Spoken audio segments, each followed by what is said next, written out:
Ever green సాంప్రదాయం latest designs క్వాలిటీలో compromise అయ్యే ఛాన్సే లేదు. అంబటి సిల్క్స్ విజయవాడ.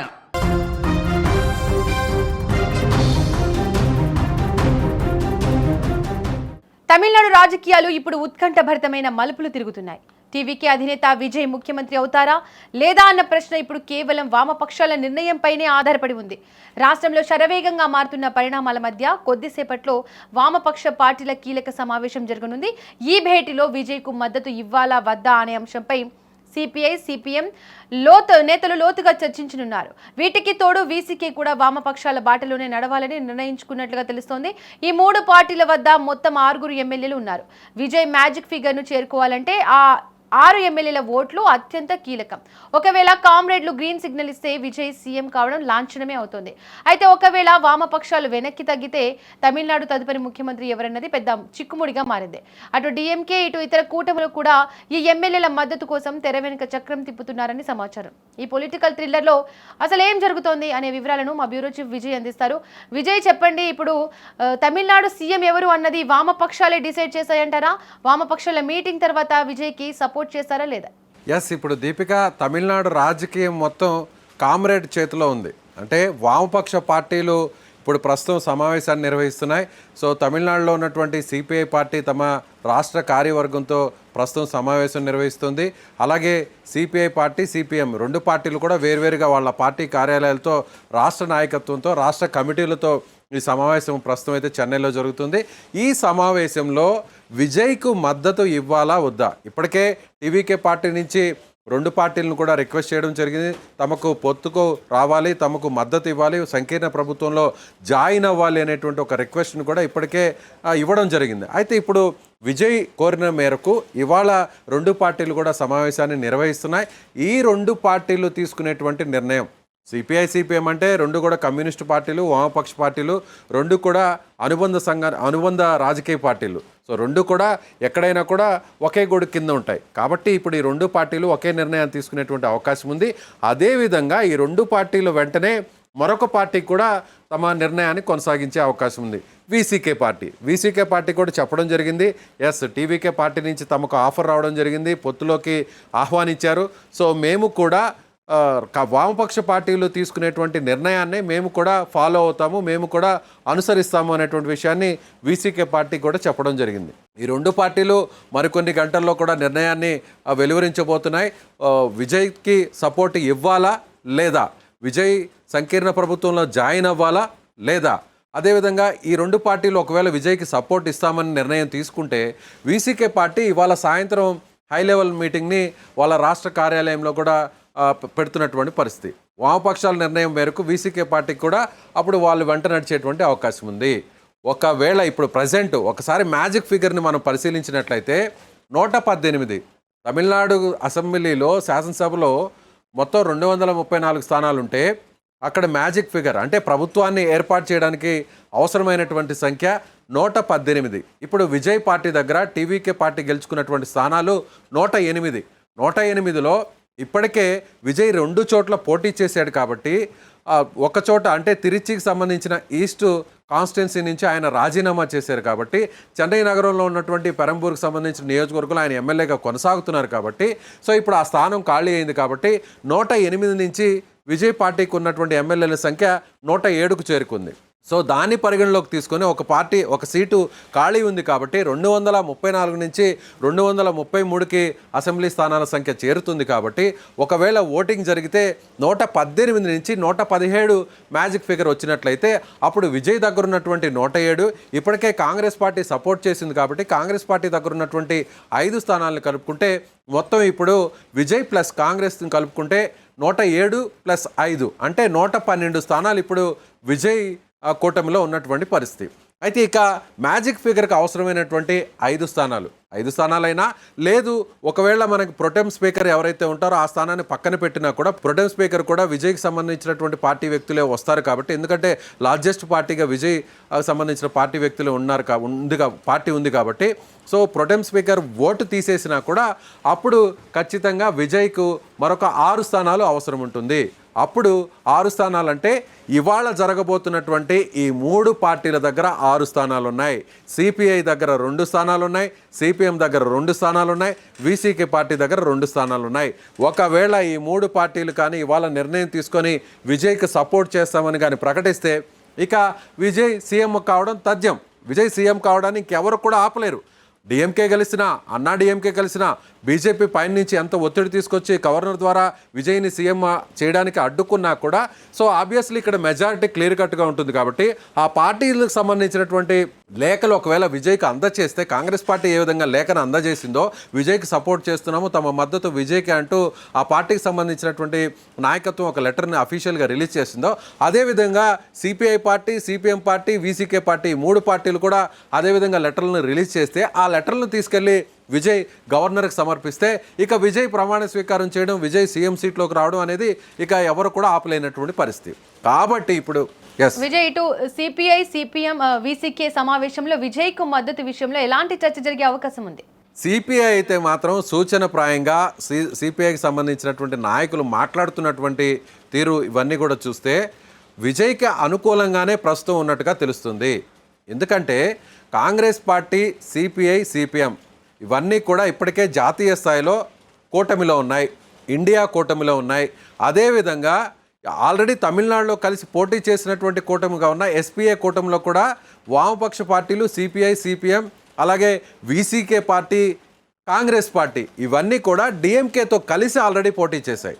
అయితే డిఎంకేతో జరిపినటువంటి చర్చల్లో, మంతనాల్లో కూడా డిఎంకేకి సంబంధించిన అధినేత నిన్నటి వరకు స్టాలిన్ వీళ్ళకు ఒక క్లియర్గా నిర్ణయం మేరకే డెసిషన్ వదిలేసేయడం జరిగింది. అంటే మా కూటమిలో మీరు ఉన్నారు, మన కూటమి ఓడిపోయింది, అయినా కూడా మీ రాజకీయ అవసరాల కోసం, మీ భవిష్యత్తు ప్రయోజనాల కోసం మీరు ఎవరికి మద్దతు ఇచ్చినా కూడా మాకు ఎలాంటి ఇబ్బంది లేదు, మేము అడ్డుకోము, దాని మీద పెద్దగా మేము నిరసన తెలపము, వ్యతిరేకత వ్యక్తం చేయము అనేటువంటి విషయాన్ని డిఎంకే పార్టీకి సంబంధించిన అధినేత మాజీ ముఖ్యమంత్రి స్టాలిన్ చెప్పడం జరిగింది. సో ఇప్పుడు సిపిఐ పార్టీ కూడా నిన్న ఇచ్చినటువంటి ఒక స్టేట్మెంట్ మనం పరిశీలించినట్లయితే ఇప్పుడు గవర్నర్ టీవీకే పార్టీని అడ్డుకుంటున్నారు, అధికారంలోనికి రానివ్వకుండా, ప్రభుత్వాన్ని ఏర్పాటు చేయనీయకుండా అడ్డుకుంటున్నారు. గవర్నర్ రాజ్యాంగబద్ధంగా వ్యవహరించాలి, రాజ్యాంగంలో ఏ అంశాలనైతే ఇలాంటి సమయంలో తీసుకోవాల్సినటువంటి నిర్ణయాల మీద పొందుపరుచున్నాయో ఆ క్లాజెస్ అన్నిటినీ యాజ్ ఇట్ ఈస్గా ఇంప్లిమెంట్ చేయాలి, అంతే తప్ప వేరొకరి ఒత్తిడిని తీసుకొని వచ్చి ఇక్కడ రుద్దడం కరెక్ట్ కాదు అనేటువంటి విషయాన్ని సిపిఐ పార్టీకి సంబంధించినటువంటి రాష్ట్ర నాయకుడు నిన్న ఒక స్టేట్మెంట్ ఇచ్చారు. అంటే విజయ్కి అనుకూలంగా ఉంది సిపిఐ పార్టీ అనేటువంటి విషయం మనకు అర్థమవుతుంది. ఇక సిపిఐ ఒక నిర్ణయం, సిపిఎం ఒక నిర్ణయం అంటూ తీసుకోవడం జరగదు. ఎందుకంటే జాతీయ ప్రయోజనాలను దృష్టిలో పెట్టుకొని ఇక్కడ తీసుకునేటువంటి నిర్ణయం మేరకు ఆ పార్టీలకు సంబంధించినటువంటి భవిష్యత్తు కూడా ఆధారపడి ఉంటుంది. కాబట్టి 2 పార్టీలు ఒకే నిర్ణయం తీసుకోబోతున్నాయి. సో ఈ 2 పార్టీలు ఒక నిర్ణయం తీసుకుంటే వీసీకే కూడా వీళ్ళతో కలిసి రాబోతుంది. అయితే ఇక్కడ దీపిక ఇంకొక ట్విస్ట్ కూడా ఉందనే చెప్పాలి. ఆ ట్విస్ట్ ఏంటంటే నిన్నటి వరకు డిఎంకే, ఏఐడిఎంకే 2 కలుస్తాయనేటువంటి కేవలం ఊహాగానాలు, వదంతులు మాత్రమే వచ్చాయి. కానీ అన్నా డిఎంకేకి సంబంధించినటువంటి కొంతమంది మాజీ మంత్రులు, కొంతమంది కీలక నాయకులు తాజాగా ఇవాళ మార్నింగ్ నుంచి కూడా కొన్ని స్టేట్మెంట్స్ ఇస్తున్నారు. ఏమని ఇస్తున్నారంటే ఎస్, అన్నా డిఎంకేకు అధికారంలోకి రావడానికి అనుకూల పరిస్థితులు ఉన్నాయి, అనుకూల వాతావరణం ఉన్నాయి, కొన్ని పార్టీలు కూడా తమతో కలిసి రావడానికి సిద్ధంగా ఉన్నాయి, రాజకీయాల్లో ఏమైనా జరగవచ్చు అనేటువంటి ఒక స్టేట్మెంట్ అన్నా డిఎంకే పార్టీకి సంబంధించిన నాయకులు ఇవ్వడం జరిగింది. అదేవిధంగా వీళ్ళందరూ కూడా పుదుచ్చేరిలో ఉన్నటువంటి రిసార్ట్లో ఉన్నటువంటి అన్నా డిఎంకే పార్టీకి సంబంధించినటువంటి 47 మంది ఎమ్మెల్యేలు సో పుదుచ్చేరి నుంచి ఏ క్షణమైన బయలుదేరి చెన్నైకి రాబోతున్నారు. వాళ్ళకి సంబంధించినటువంటి నాయకుడు ఎవరైతే పళనిస్వామి ఉన్నాడో పళనిస్వామి కూడా గవర్నర్ అపాయింట్మెంట్ని కోరారు అనేటువంటి కొన్ని వార్తలు కూడా వస్తున్నాయి. అంటే ఇప్పుడు అన్నా డిఎంకే ఈ 2 కలిస్తే ఇక్కడ కూడా వామపక్ష పార్టీల మద్దతు ఖచ్చితంగా వాళ్ళకి అవసరం ఉంటుంది. వామపక్ష పార్టీలు ఒకవేళ అన్నా డిఎంకే 2 పార్టీలు కలిసినా కూడా వాళ్ళకు కూడా మ్యాజిక్ ఫిగర్కి అవసరమైనటువంటి సంఖ్యాబలం వాళ్ళ దగ్గర లేదు. ఎందుకంటే అన్నా డిఎంకే దగ్గర ఉన్నటువంటి ఎమ్మెల్యేల సంఖ్య 47, డిఎంకే పార్టీ దగ్గర ఉన్నటువంటి ఎమ్మెల్యేల సంఖ్య 59. అలా చూసుకున్నా కూడా వీళ్ళిద్దరి దగ్గర కేవలం 106 స్థానాలే ఉంటాయి. ఇంకా కూడా వీళ్ళకి 12 స్థానాలు అవసరం ఉంటాయి.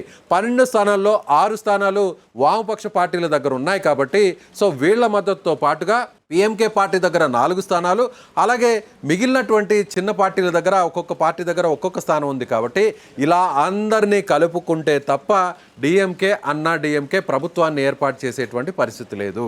అయితే ఇంకొక సమాచారం కూడా బయటకు వస్తుంది. ఇప్పుడు వామపక్ష పార్టీలు కాంగ్రెస్కి కటీఫ్ చెప్పి ఇండియా కూటమిలో జాతీయ స్థాయిలో గత 2 దఫాలుగా ఒక 10-15 సంవత్సరాల నుంచి కూడా బీజేపీకి వ్యతిరేకంగా కాంగ్రెస్తో కలుపుకొని జాతీయ స్థాయిలో పోరాటం చేస్తుంది వామపక్ష పార్టీలు. ఇప్పుడు కేవలం తమిళనాడు రాజకీయం కోసం, కేవలం విజయ్ని సీఎం కానివ్వకుండా అడ్డుకోవడం కోసం తెర వెనుక బీజేపీ చేస్తున్నటువంటి ప్రయత్నాలకు ఇప్పుడు కమ్యూనిస్టులు సపోర్ట్ చేస్తే అది కమ్యూనిస్టు పార్టీలకు దేశవ్యాప్తంగా కూడా మైనస్ అవుతుంది. కాబట్టి కమ్యూనిస్టు పార్టీలు బీజేపీ వేసినటువంటి ఆ ట్రాప్లో పడరు.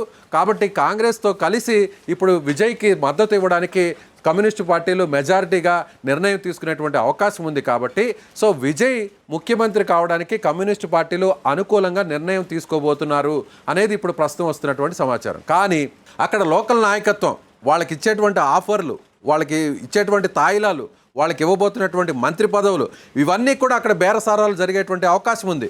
విజయ్ పార్టీ వైపు వెళితే, విజయ్ కూటమిలో వైపు వెళ్తే ఆ ప్రభుత్వంలో ఎన్ని మంత్రి పదవులు తమకు వస్తాయి? అలాగే లేదంటే అన్నా డిఎంకే వైపు వెళితే ఈ కూటమిలో ఒకవేళ ప్రభుత్వాన్ని ఏర్పాటు చేస్తే, ఈ 2 పార్టీలు ప్రభుత్వాన్ని ఏర్పాటు చేస్తే ఇందులో తమకు ఎన్ని మంత్రి పదవులు వస్తాయి? ఇలా అన్నీ కూడా తక్కెటలో తూకం వేసుకున్న తర్వాతే ఏ రాజకీయ పార్టీ అయినా కూడా నిర్ణయం తీసుకుంటుంది. ఒకవేళ అలా ఆలోచిస్తే సో ఈ నిర్ణయాన్ని కాస్త ఏమన్నా వాయిదా వేసేటువంటి అవకాశం ఉందా? లేదంటే ఇవాళే వామపక్ష పార్టీలు, వీసీకే పార్టీ విజయ్కి సపోర్ట్ ఇచ్చే అంశం మీద నిర్ణయం తీసుకోబోతున్నారా అనేది ఒక క్లారిటీ వచ్చే అవకాశం ఉంది. మ్యాక్సిమం మనకున్నటువంటి సమాచారం ప్రకారం కమ్యూనిస్టులు సిద్ధాంతపరంగా వ్యవహరిస్తారు. ఇప్పటికే అన్ని రాష్ట్రాల్లో కూడా కమ్యూనిస్టు పార్టీ అధికారం కోల్పోయింది. తాజాగా కేరళలో కూడా అధికారం కోల్పోయింది. పశ్చిమ బెంగాల్లో తాజాగా జరిగినటువంటి ఎన్నికల్లో కూడా అక్కడ కూడా అనుకున్నటువంటి స్థానాలు రాలేదు. కాబట్టి ఇంకా కూడా తమ ఉనికిని కోల్పోయేటువంటి పరిస్థితి రాకుండా ఉండాలి అనంటే ఖచ్చితంగా ఇప్పుడు బీజేపీకి వ్యతిరేకంగా కాంగ్రెస్తో కలిసి నడిస్తేనే, అప్పుడు టీవీకేకి సపోర్ట్ చేస్తేనే కమ్యూనిస్టుల భవిష్యత్తు అనేది కాస్తో కూస్తో ఈ దేశంలోనూ మిగిలినటువంటి అన్ని రాష్ట్రాల్లో కూడా ఉండేటువంటి అవకాశం ఉంది. అలా కాకుండా విజయ్కి వ్యతిరేకంగా, కాంగ్రెస్కి వ్యతిరేకంగా వ్యవహరించి కమ్యూనిస్టులు బీజేపీతో పరోక్షంగా కానీ చేతులు కలిపితే అప్పుడు ఖచ్చితంగా కమ్యూనిస్టులకి ఉనికికే ప్రమాదం ఉంది. కాబట్టి దీన్ని కూడా దృష్టిలో పెట్టుకొని కమ్యూనిస్టు పార్టీలు నిర్ణయం తీసుకోబోతున్నాయని చెప్పవచ్చు. దీపిక, విజయ్ ఒకవేళ ఈ వామపక్షాలకు మద్దతు లభించకపోతే విజయ్ వద్ద ఉన్న ప్రత్యామ్నాయ మార్గం ఏంటి? ఖచ్చితంగా విజయ్ సీఎం అవుతాడా లేదా, విజయ్ ప్రభుత్వాన్ని ఏర్పాటు చేస్తాడా లేదా అనేది మరికొన్ని గంటల్లో క్లారిటీ రాబోతుంది. మొత్తం బంత్ అంతా కూడా, మొత్తం ఇప్పుడంతా కూడా కీ పాయింట్స్ అంతా కూడా మొత్తం ఇప్పుడు వామపక్ష పార్టీల చేతిలో ఉంది. విజయ్ని సీఎం చేయాలన్నా ఇప్పుడు కింగ్ మేకర్లు కాబోతున్నది వామపక్ష పార్టీలు. లేదు విజయ్ని సీఎంగా కానివ్వకుండా అడ్డుకోవాలన్నా కింగ్ మేకర్గా కీ రోల్ ప్లే చేయబోతున్నది వామపక్ష పార్టీలు. ఒకవేళ విజయ్కి మద్దతు తెలపకుండా, ఒకవేళ సైలెంట్గా ఉన్నా కూడా తరువాత జరిగేటువంటి పరిణామాల్లో అన్నా డిఎంకే 2 పార్టీలు కుమ్మక్కై కలిసినా కూడా వాళ్ళు ప్రభుత్వాన్ని ఏర్పాటు చేయాలన్నా కూడా అక్కడ కూడా కీ రోల్ ప్లే చేయాల్సింది వామపక్ష పార్టీలు. ఒకవేళ వీళ్ళకి సపోర్ట్ చేయకుండా, వాళ్ళకి సపోర్ట్ చేయకుండా తటస్థంగా ఉంటే మాత్రం సో ఏ పార్టీ కూడా అధికారంలోకి వచ్చేటువంటి అవకాశం లేదు. ఇక తమిళనాడులో హంగ్ అనేది కొనసాగుతుంది. సో ఖచ్చితంగా అప్పుడు ఒకవేళ సిపిఎం సిపిఐ పార్టీలు ఒకవేళ ఎవరికి సపోర్ట్ చేయకూడదు అనేటువంటి ఒక నిర్ణయం తీసుకుంటే తమిళనాడులో రాష్ట్రపతి పాలన విధించేటువంటి అవకాశం ఉంది. రాష్ట్రపతి పాలన మెజారిటీగా చూస్తే మనం దాదాపు 6 నెలలు విధిస్తారు. 6 నెలల తర్వాత తిరిగి మళ్ళీ తమిళనాడులో ఎన్నికలు జరుగుతాయి. కాబట్టి ఇప్పుడు తమిళనాడు రాజకీయ భవిష్యత్ అంతా కూడా సిపిఐ సిపిఎం చేతిలో ఉంది. సిపిఐ సిపిఎం తీసుకునేటువంటి నిర్ణయం మీదే ఇప్పుడు వీసీకే పార్టీ కూడా ఆధారపడి ఉంటుంది. సో ఇప్పుడు ఈ 3 పార్టీలు తీసుకునేటువంటి నిర్ణయం మీదే తమిళనాడు రాజకీయ భవిష్యత్తు అంతా కూడా ఆధారపడి ఉంది. ఒకవైపు టీవీకేకి సంబంధించిన విజయ్ భవిష్యత్తు, మరోవైపు అన్నా డిఎంకే పార్టీకి సంబంధించినటువంటి పళనిస్వామి అధినేత భవిష్యత్తు, మరోవైపు డిఎంకే పార్టీకి సంబంధించినటువంటి స్టాలిన్ భవిష్యత్తు, వీళ్ళందరి భవిష్యత్తుతో పాటుగా రేపు మళ్ళీ ఎన్నికలు జరుగుతాయా లేదా అనేది ఇప్పుడు కామ్రేడ్లు తీసుకునేటువంటి నిర్ణయం మీదే ఆధారపడి ఉంటుంది. Deepika, right Vijay, thank you. Tamil Nadu రాజకీయాలు ఇప్పుడు పూర్తిగా వామపక్షాల నిర్ణయాల చుట్టూ తిరుగుతున్నాయి. అయితే విజయ్ సీఎం అవుతారా లేదా అన్నది సిపిఐ, సిపిఎం, వీసీకే పార్టీల నిర్ణయంపై ఆధారపడే పరిస్థితి కనిపిస్తోంది. వచ్చే కొన్ని గంటల్లో తమిళ రాజకీయాల్లో కీలక మలుపులు తిరిగే అవకాశాలు స్పష్టంగా కనిపిస్తున్నాయి.